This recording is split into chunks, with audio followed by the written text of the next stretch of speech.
Bonjour ou bonsoir. Vous êtes avec Jérôme Kazabouke au micro pour le journal Itala Burundi. Le 30 août 2024, c'était la journée internationale contre les disparitions forcées. Nous avons eu l'honneur de voir Pacifique Ninaz comme invité dans ce journal. Il va nous dire plus sur la déclaration sortie par Forum pour la conscience et le développement FOCODE dans sa campagne Ndondeza où ils ont documenté plus de 25 disparitions forcées dans le premier semestre de cette année 2024.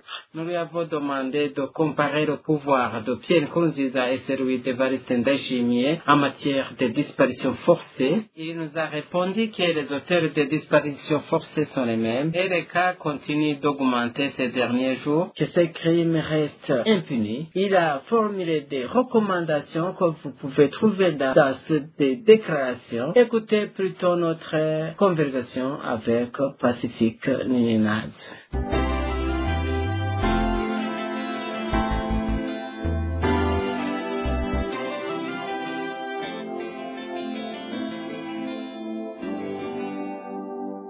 Monsieur Pacifique Ninaz, bonsoir. Bonsoir. Nous avons vu que le FOCODE a sorti une déclaration à marge de la journée internationale contre les dispersions forcées. Pouvez-vous nous dire en long et en large ce que vous avez écrit dans cette déclaration? C'est vrai, hier, à l'occasion de la journée internationale des victimes de disparitions forcées, le FOCODE a sorti une déclaration dans laquelle l'organisation alerte sur la situation alarmante du phénomène de disparition forcée au Burundi. Nous nous sommes davantage focalisés sur le régime Ndayishimiye qui, à son arrivée au pouvoir, avait promis de s'occuper sérieusement de la question des droits de l'homme. Et malheureusement, la situation sur le terrain le contredit. Nous constatons que déjà au cours de ces 4 ans de régime, nous avons au moins 120 cas de disparition forcée. Et au cours des 6 premiers mois de 2024, nous avons documenté 25 cas de disparition forcée. Et c'est une situation très préoccupante. La seule fois depuis 2015 où dans le premier semestre de l'année nous avions atteint un tel nombre de cas de disparition forcée, c'était en 2016, il y a 8 ans. Donc ceci nous préoccupe davantage puisque nous sommes à quelques mois des élections de 2025. Il y a lieu de s'inquiéter parce que la période électorale a souvent été celle de graves violations des droits humains. Et nous nous inquiétons alors de cette augmentation alarmante des cas de disparition forcée. La déclaration aussi souligne la complaisance et la défaillance de la Commission nationale indépendante des droits de l'homme, CNDH, qui depuis 2019 n'a rapporté aucun cas de disparition forcée, alors que sur la même période, nous avons documenté 166 cas de disparition forcée. Ceci est donc d'autant plus préoccupant que nous approchons d'une période difficile et que le mandat du rapporteur spécial des Nations Unies s'achève en septembre prochain, le mois prochain. Et nous nous inquiétons alors que nous allons dans une période difficile en l'absence d'un mécanisme indépendant de surveillance de la situation des droits de l'homme au Burundi. Et c'est d'ailleurs pour cette raison que dans notre déclaration, nous insistons à demander que le mandat du rapporteur spécial des Nations Unies sur la situation des droits de l'homme au Burundi soit renouvelé et renforcé. Et nous demandons aussi que les organisations de la société civile qui suivent cette évolution des droits de l'homme soient également appuyées, étant donné que ces organisations sont aussi une source importante des informations pour le rapporteur spécial des Nations Unies sur la situation des droits de l'homme au Burundi. Bref, notre déclaration brosse un tableau sombre de la situation des droits de l'homme au Burundi, notamment en ce qui concerne les cas de disparition forcée, a formulé un certain nombre de recommandations pour espérer une amélioration de cette situation. Vous avez dressé une longue liste de personnes disparues. Si vous comparez au pouvoir de Nkurunziza avec le pouvoir de Evariste Ndayishimiye, est-ce que vous voyez des avancées ou bien la situation s'empire davantage? Le pouvoir d'Evariste Ndayishimiye n'a apporté aucune avancée sur ce terrain de disparition forcée par rapport à celui précédent du président Nkurunziza. Les chiffres parlent, cette évolution parle. Dans les premiers mois du régime Ndayishimiye, dans les 3 premiers mois d'ailleurs, nous avions connu un moment d'espoir. Les disparitions forcées avaient presque complètement disparu, avaient cessé. À partir de septembre, malheureusement de septembre 2020, nous avons constaté une augmentation exponentielle des disparitions forcées. C'est né dans les semestres de 2020. Donc sous le régime Nkurunziza, nous avions 17 cas de disparition forcée. Mais dans le deuxième semestre, et je vous dis qu'il s'agit essentiellement de 3 mois, le dernier trimestre de 2020, nous avons documenté 25 cas de disparition forcée. C'est vous dire que réellement Ndayishimiye n'avait apporté aucun changement. En 2021, la situation s'est aggravée avec l'introduction, je veux dire, de la création, la mise en place d'un escadron de la mort au sein du renseignement militaire, en une petite équipe qui était sous les ordres du lieutenant-colonel Liberi Niyonkuru, à l'époque responsable adjoint du renseignement militaire, et qui était commandé par l'adjudant-major Onesphore Ndayishimiye, alias Braddock. Cet escadron de la mort a enlevé des citoyens un peu partout dans le pays, et nous avons documenté 55 cas de disparition forcée en 2021, et nous sommes convaincus que nous sommes trop en dessous de la situation réelle des personnes enlevées et portées disparues en 2021. En 2022, il y a eu une sorte d'accalmie. Nous avons documenté 4 cas de disparition forcée. En 2023, nous avons 10 cas, c'est-à-dire des personnes enlevées par le Service national de renseignement. Et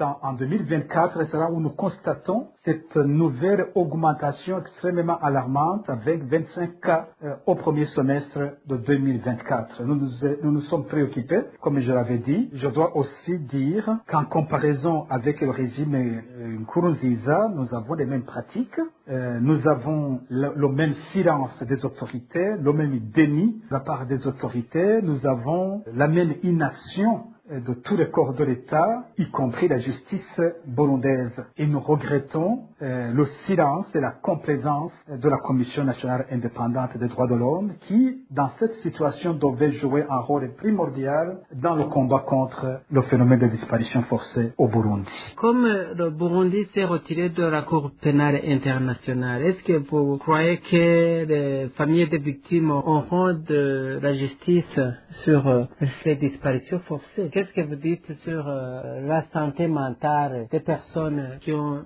perdu leur? Quel avenir vous voyez sur un Burundi dont ces crimes restent impunis? La question de la justice, la question de l'impunité reste extrêmement importante dans cette situation. Je dois dire que les crimes de disparition forcée sont d'abord certains des crimes les plus difficiles à poursuivre parce qu'ils sont commis par l'État qui doit les cacher. Mais je dois également dire que ce sont des crimes qui finiront par être punis. On n'est plus à l'époque de 1972. Au niveau international, il y a beaucoup de mécanismes aujourd'hui qui permettent d'enquêter, de poursuivre les auteurs et de les sanctionner. Même si le Burundi s'est retiré de la Cour pénale internationale en 2017 en espérant que les autorités burundaises ne seraient pas poursuivies pour des crimes contre l'humanité, il reste toujours des possibilités de les sanctionner. Il existe aussi un arsenal judiciaire burundais aujourd'hui, un arsenal pénal qui sanctionne ce genre de crimes, des crimes contre l'humanité qui sont devenus dans le code pénal burundais des crimes imprescriptibles. Ce qui signifie que même si les crimes sont commis en 2024, que nous avons des autorités qui ne veulent pas sanctionner, qui sont par ailleurs à la base de ces crimes, aucun pouvoir n'est éternel. Il y aura un moment où ceux qui nous gouvernent aujourd'hui ne seront plus au pouvoir et les crimes qu'ils auront commis en 2024 pourront être poursuivis par la justice burundaise longtemps après. Nous avons aujourd'hui la situation des victimes de disparition forcée en 72. Il y a une sévère qui est en train d'enquêter sur ça. Certes, ces crimes, il est difficile de poursuivre ces crimes dans la justice burundaise d'aujourd'hui, mais pour ce qui sont en train d'être commis en 2024, nous avons un code pénal qui pourra les punir même longtemps après la commission de ces crimes. Et j'aime souvent le dire aux autorités burundaises, ceux qui se croient forts aujourd'hui ne savent pas où ils se trouveront demain. Quand je le disais il y a quelques années, il y en a qui ricanaient, qui pensaient que je disais des choses impossibles. mais le passé très récent a montré que ce qui se trouvait être, entre guillemets, Irihangangere tout-puissant n'était pas aussi que les gens le pensaient et que cette toute-puissance peut finir à tout moment. Ce qui est arrivé récemment au général Bunyoni, que nous avions cité dans d'autres violations graves des droits humains, qui est arrivé au colonel Désiré Ouamahoro ou au colonel Destino Apumukeko, qui était cité dans les enlèvements et disparitions forcées il y a quelques années et qui se trouvaient être de parfaits intouchables. Aujourd'hui, nous les voyons en prison, même s'ils ne sont pas encore poursuivis sur ces crimes graves. Alors, ceux qui sont en train de commettre les mêmes crimes aujourd'hui peuvent se dire qu'ils sont puissants, mais ils ne savent pas où ils seront dans 5 ans, dans 10 ans, dans 15 ans, dans 20 ans. Ils ne savent pas. J'aime parfois donner des conseils quand je vois d'anciens agents du renseignement en train de demander asile en Europe et qui nous écrivent pour nous demander de les aider à prouver qu'ils n'ont pas commis des violations des droits humains. Imaginez alors ces autres qui pourront se trouver dans la même situation dans les années à venir et qui trouveront sur le chemin des rapports, non-rapports, qui détaillent clairement les crimes qu'ils ont commis. Le monde est trop petit. Ils ne savent pas ce qui va se passer demain, encore que les régimes passent et qu'il pourrait y avoir un autre régime qui pourra les juger. Sur la question de la santé mentale des familles des victimes, ici je dois dire que c'est une situation encore une fois très préoccupante. D'abord, on perd un membre de la famille, on ne sait pas ce qui lui est arrivé. La disparition forcée, j'aime dire que ça ressemble à un assassinat de tous les jours, où un membre de la famille est perdu presque chaque jour. Pourquoi je dis ça? Normalement, quand nous perdons les membres de nos familles, ça fait mal quand ils meurent, mais nous prenons le moment de deuil et ça fait un moment, ça fait partie de la vie, on sait qu'ils sont partis et qu'on ne les verra plus. Mais dans le cas de disparition forcée, on n'est jamais sûr de ce qui est arrivé. Chaque matin, vous vous dites peut-être qu'il est encore en vie, peut-être que je devrais continuer à le chercher. Et le soir, vous êtes dans le désespoir, vous vous dites sûrement qu'il a déjà été tué, qu'il n'y a rien plus à faire. Alors que vous commencez à faire presque à faire ce petit deuil, le matin, vous vous dites encore une fois, non, ce serait une trahison si je l'abandonnais. Il faut que je poursuive la recherche. Voilà combien ça fait mal. C'est comme si le membre de votre famille décédait chaque matin et que vous êtes dans un deuil qui n'en finira jamais. Et nous avons constaté, notamment dans les cas des fils qui ont disparu, que beaucoup de leurs mamans sont par après tombées malades. Ils souffrent de certaines maladies comme l'hypertension artérielle. D'autres ont même connu des troubles mentaux. Et nous avons également fait un constat que dans pas mal de cas, 2 ans ou 3 ans après la disparition forcée de leur fils, les mamans étaient également décédées. C'est vous dire à quel point la disparition forcée tue à petit feu les membres des familles. Il est difficile de penser qu'il y aura un suivi médical, psychologique des familles des victimes, alors qu'il n'est même pas possible d'évoquer ces cas au Burundi. Ça devient très compliqué. Mais c'est très important qu'il y ait des mécanismes qui pensent à cet appui psychologique des familles des victimes. Vous me demandez enfin quel est l'avenir du Burundi si on doit rester dans ce cycle infernal de disparition forcée. Franchement, je voulais faire cet appel aux autorités burundaises de se ressaisir. Nous avons un président qui parle d'une vision du Burundi 2040-2060, un Burundi qui serait développé, un Burundi où la vie serait meilleure. Je ne vois pas comment on peut imaginer un tel pays en organisant des violations graves des droits humains comme les disparitions forcées. Ces disparitions forcées qui enracinent la haine, qui enracinent une vie sans valeur. Qui veut-on développer quand on ne veut pas donner le sens, la valeur à la vie? C'est un non-sens. Je voudrais demander au président d'Aïchimi de s'engager d'abord à mettre fin à ces phénomènes de disparition forcée, à donner l'honneur à la vie du Burundais pour que réellement cette vision soit traduite en réalité. Sinon, un peuple dans la peur, qui ne sait pas ce qui va lui arriver demain et à qui on inculque la haine, comme on l'a vu dans le passé, les familles des victimes de disparition forcée de 72. Il y a pas mal de descendants des victimes qui aujourd'hui, qui trempent dans la haine, qui sont imbus de haine, et on se dit, ce qu'on est en train de faire aujourd'hui, ça verra les mêmes conséquences comme ceux qui ont fait cela en 72. S'il y a vraiment des dirigeants qui aiment encore notre pays, il faut qu'ils mettent fin aux disparitions forcées et aux violations graves des droits humains et pour un bon avenir du Burundi. Quelles recommandations pouvez-vous dresser à l'égard des autorités qui ne punissent pas ces gens qui commettent ces crimes? Quelles recommandations à l'égard des organisations de la société civile? Et quelles recommandations pouvez-vous donner aux personnes qui perdent leur du jour au lendemain? Dans notre déclaration, nous avons formulé un certain nombre de recommandations à l'égard du peuple burundais. C'était notamment d'alerter rapidement chaque fois qu'il y a une information d'un cas d'enlèvement, parce que nous avons constaté que lorsque l'alerte a été rapide, il y a des vies qui ont été sauvées comme ça.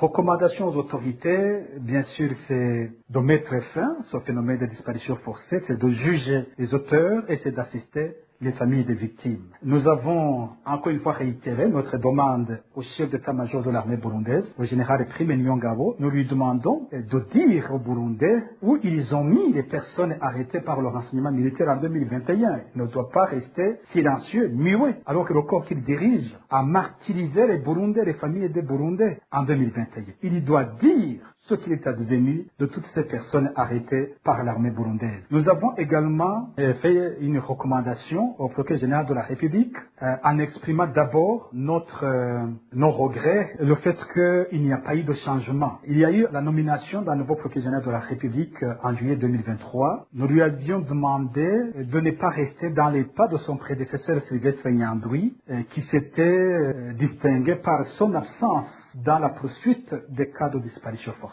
Nous avions demandé au nouveau procureur général de la République, Léonard Manirakiza, de montrer la différence et de poursuivre les auteurs de ces crimes graves. Et malheureusement, lui aussi n'a rien fait. Nous constatons le statu quo. Il n'y a aucune évolution dans la justice et sur ces questions. Nous nous sommes adressés à la communauté internationale, aux partenaires du Burundi, auxquels nous demandons de suivre de près cette situation et de l'évoquer dans les entretiens, dans les rencontres que les partenaires du Burundi ont avec les autorités burundaises. Et nous avons insisté à demander le renouvellement du mandat du rapporteur spécial des Nations Unies sur la situation des droits de l'homme au Burundi et nous demandons un appui, un soutien aux organisations qui continuent à documenter ces violations graves des droits humains au Burundi. Bien sûr, encore une fois, nous avons réitéré notre soutien à la Cour pénale internationale et demandons la mise en œuvre de la promesse faite l'année dernière où la CPI avait promis de sortir